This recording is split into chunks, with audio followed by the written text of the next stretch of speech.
Hello and welcome to a book recommendation video. There's 11 books, so I'll just go through them all quickly but in depth enough so I will make you interested in them. The reason I'm making this video is because of the first book on this list, which is Duck by Mary Doria Russell. It's a historical fiction. I don't usually read historical fiction, but this one really caught my eye and I think it's brilliant and I want you to read it. So I made this video so you could read it. Duck is about Doc Holliday and Wyatt Earp. I don't really care about them. I knew nothing about them before getting into this book.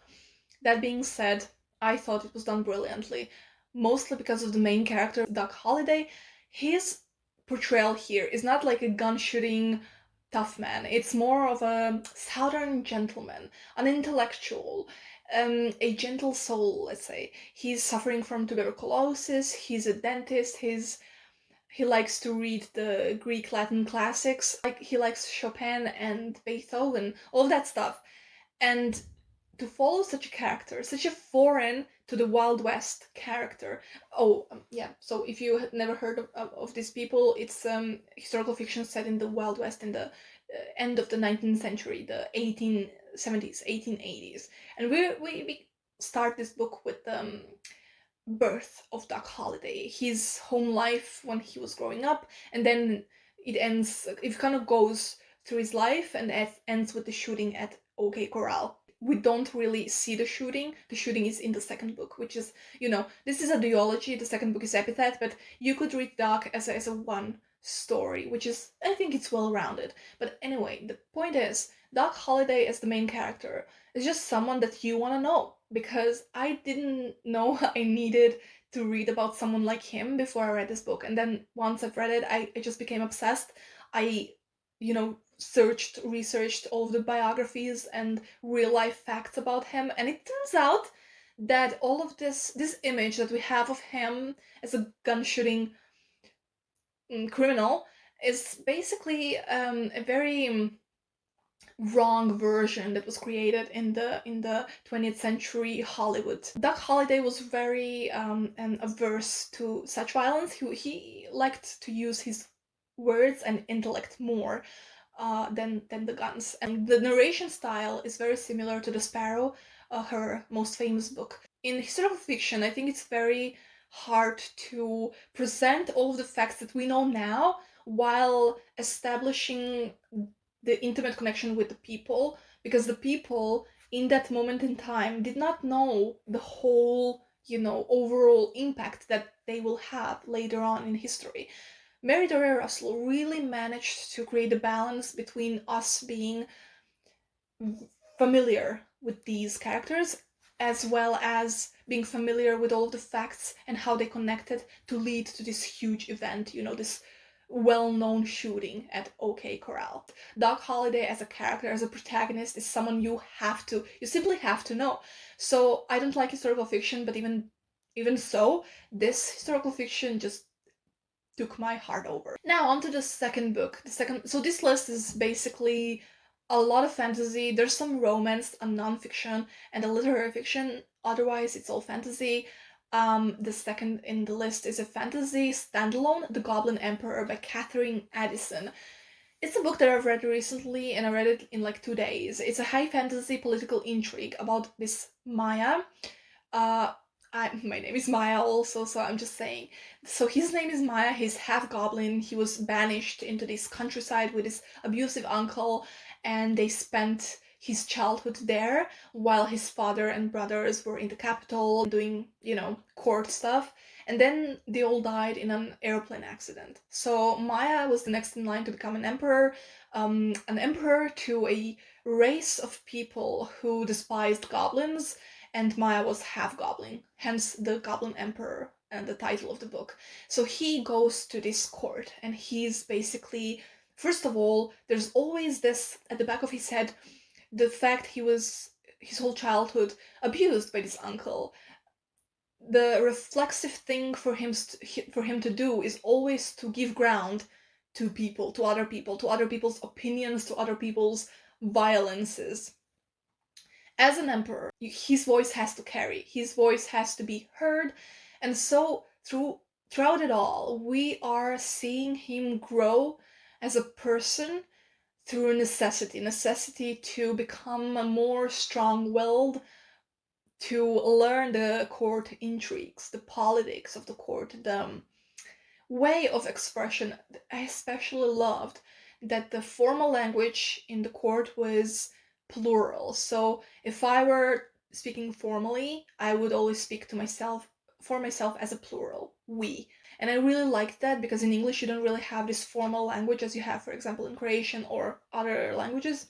I especially loved the fact also that Maya grew up friendless. He grew up with his uncle who was a piece of shit, and in the court, as an emperor, of course, like, how will you find friends? You're an emperor, and you have to keep a distance from people. And so it was really heartbreaking and wonderful to watch him wanna connect with people, but knowing that these people always saw him as an emperor, always saw him as a political machination in their own schemes. So this book is written as a kind of a vignette style. Every chapter had a different problem that Maya would have to deal with. And by the end of the chapter, we saw this political problem and how it was solved based on Maya's decisions and his kind of reasoning. The prose was so, like, it was fine, it was average. But I think the most compelling part of this book is definitely our protagonist and his dealing with trauma and loneliness. Okay, the next book that I want to mention is a science fiction, Fugitive Telemetry by Martha Wells. It's like, I don't know, the sixth book novella in this series. It's the Murderbot series, and I just want to quickly mention it. First of all, if you haven't like started the Murderbot series, please do because it's awesome.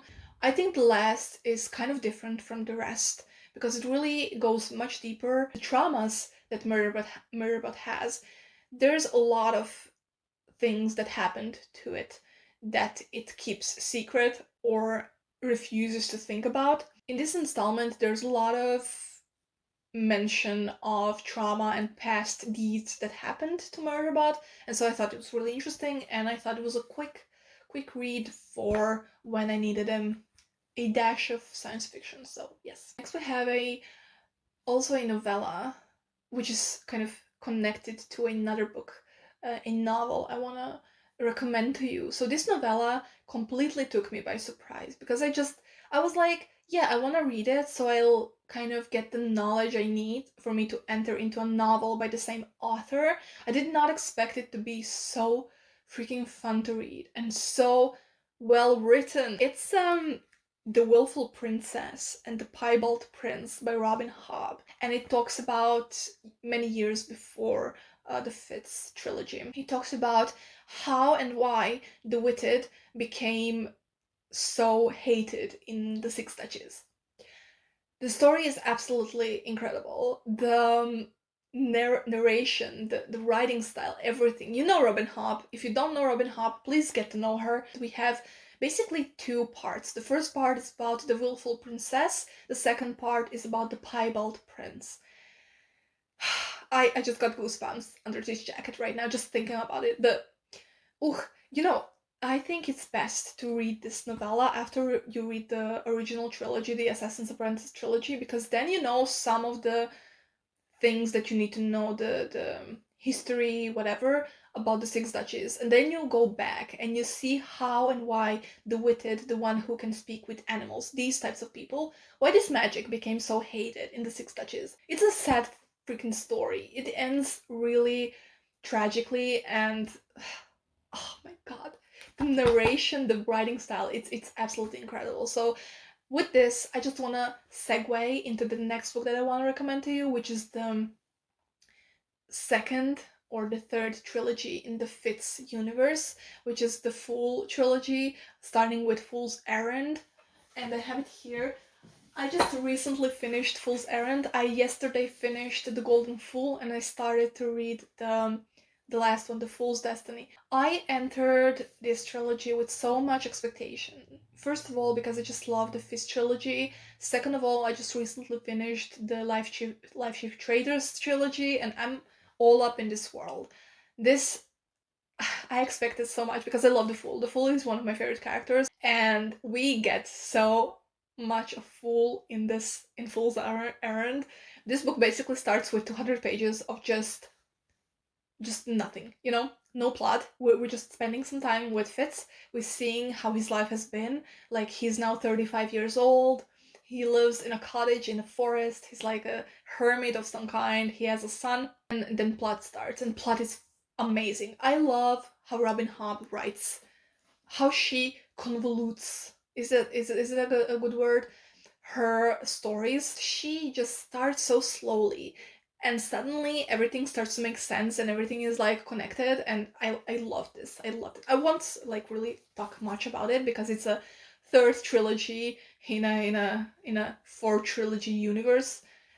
So yeah, you should definitely read the Assassin's Apprentice. If you've read the Assassin's Apprentice and didn't like the ending of it, which a lot of people didn't like it, still, please give this one a try because it's so amazing. Let's take a moment to breathe away from fantasy and science fiction, and let's go into romance. It's the only romance book on this list, and it's Boyfriend Material by Alexis Hall. It's about this guy. I forgot the names, to be honest, but it's about this guy whose father is very famous. He's a rock star or whatever, and he's very depressed, and he was betrayed by his last boyfriend, and now he needs a fake boyfriend to keep his job, basically. And so he gets a fake boyfriend, and these fake boyfriends become real boyfriends by the end of the book, and it's really a really exciting and beautiful journey. The humor of Alexis Hall suits me much better. This British dark humor suits me much better than the American fluffy humor. Again, I'm generalizing, but I think there's definitely some differences between the two. Some people call this book fluffy. I wouldn't necessarily call it fluffy, although it is very like lighthearted, and there's a lot of like just making fun of a certain type of people. I enjoyed every aspect of this book. I really liked it. I really loved the portrayal of depression of the main character. I think this is one of the better than average romance books, and I do think you should read it if you're interested in that type of book. Now we're going into the first of a trilogy by one of my new favorite authors, Margaret Rogerson, and that's the book I'm talking about is Vespertine. Recently, I made a review video of all of the three Margaret Rogerson's books, but Vespertine is kind of my favorite, honestly, because it follows this nun named Artemisia, and she's kind of like a Joan of Arc. And she gets possessed by this demon, and the two have to basically save the kingdom. And there's this priest guy who's kind of her enemy, but he has a secret, and there's like this whole messiah thing going on. The people thinking Artemisia to be the new savior of the kingdom, and she being very traumatized because of her past, and also not really knowing what she's doing, and being kind of annoyed that everyone thinks that she knows what she's doing, but then at the end of the day it really turns out that she does know what she's doing because she's like really courageous and a hero, basically. The demon that possesses her is also a voice of their own. He's like a Venom, kind of, because this constant chatter at the back of her head, giving her advice, giving her power. This book is absolutely amazing. It's fantasy, it's lighthearted. Prose level is really, really good. Like, when it comes to this lighthearted fantasy, I think this prose is above average and really lyrical, and I do recommend it to everyone who thinks that it sounds interesting. Okay, next I will mention one nonfiction that I have on this list, which is Dhammapada, and I read the translation by Tanisaro Bhikkhu. Now I don't know if this is how you pronounce his name, but Dhammapada is basically like written by Buddha, and it's written in verse. I don't really like reading things written in verse. I'm not much of a fan of poetry anymore. I really was a fan throughout middle school. I was crazy about it. I was writing it and I was reading it. Since then, I don't care for it. So this is an exception. This is less of a poetic expression, although it's in verse, and more of a nonfiction slash wisdom sayings. So I think this book is very good for all of the people who like to read like Stoic philosophers. It's the type of thing where you read one thing and you're like, you have to think about it, you have to like meditate about it, kind of, because it's really smart. It's not that cheap type of quotable book. Next one I want to talk about is The Raven Tower by Anne Leckie. I reviewed it on this channel. It's awesome. It's about a god and a man, and it has LGBTQ plus representation. It's high fantasy. It's really smart. It's really well written. It's a standalone. Please read it. It's awesome, and I've already reviewed it, so you can see the review here somewhere. Okay, the next one is the only literary fiction on this list, which is On Cecil Beach by Ian McEwan. He wrote Atonement. Maybe you've seen the film or read the book. It's absolutely amazing. On Cecil Beach is a short novella, I would call it, about two people who just gotten married. I think it's like 20th century. And anyway, they are both virgins and they are kind of really scared to get to the honeymoon phase of their honeymoon. Anyway, so we are seeing this timeline with the timeline of how they met, and it all culminates into their into the ending, the climax of the story, which I won't spoil. I think it's really well written. Ian McEwan's sense of people and how he presents information is absolutely amazing. And last but not least, we have my favorite book of last year, which is Perhaps the Stars by Ada Palmer. It's the fourth in the 4-book series of Terra Ignota. It's in this year's Hugo Award possibilities. I absolutely adored it. It has like, it's twice as large as the past books. It ends so explosively. The whole Terra Ignota is absolutely wonderful. To Like the Lightning is my favorite book ever. Perhaps the Stars took the whole series to a new level. It incorporated the Odyssey and the myth into its narrative, while also discussing the threads from the past books.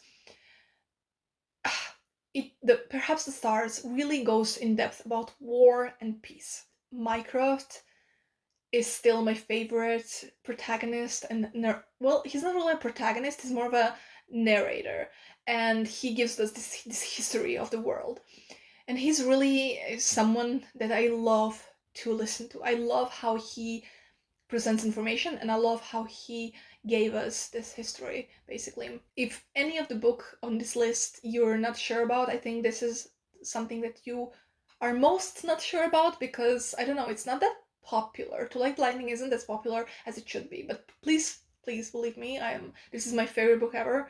Please read it. Okay, now we've come to the end of the list. I'm sorry that I've hurried a lot in the last like 3 books, because my battery is at the end. So if you have read any of them, please let me know what you thought about them. Especially Doc. If you've read Doc, I don't know anyone who read Doc, but if you have read it, you have to tell me, okay? So yes, bye.